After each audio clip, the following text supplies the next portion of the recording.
Malaysia கச்சேரி நினச்சு ரொம்ப பயந்துட்டு இருந்தேன். ஏன்னா லாஸ்ட் டைம் வந்து ஒரு 6 ஹவர்ஸ்க்கு மேலே ப்ரோக்ராம் பண்ணோம்.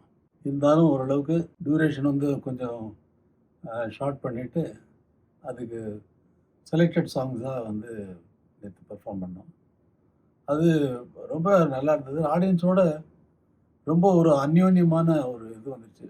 அவங்க ஆடியன்ஸு நம்ம பாடுறோம் அப்படிங்கிற ஃபீல் எல்லாம் போயிட்டு, மேடையில பாடின அத்தனை பேருமே ரொம்ப சூப்பரா ஆடியன்ஸோட அந்த கலந்து மிங்கிள் ஆயி, இந்த மாரி ஒரு ப்ரோகிராம் வந்து பார்க்குறது ரொம்ப கஷ்டம்.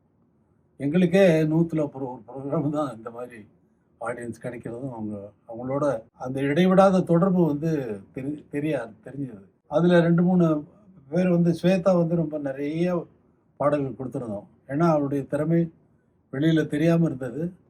இதில வந்து வெரைட்டி ஆஃப் சாங்ஸ் குடுத்து அவர் ஃபுல்லா பாட வச்சார். அதேபோல முகேஷ்.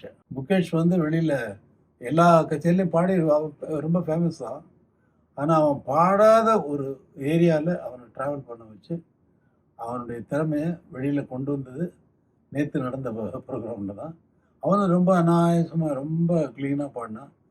நான் ஒரு பழைய பாட்ட தேர்ந்தெடுத்து, இத நீ பிராக்டிஸ் பண்ணிட்டு வா அப்படின்னு சொல்லி வந்து ரொம்ப நல்லா பாடுனான் முகேஷ்.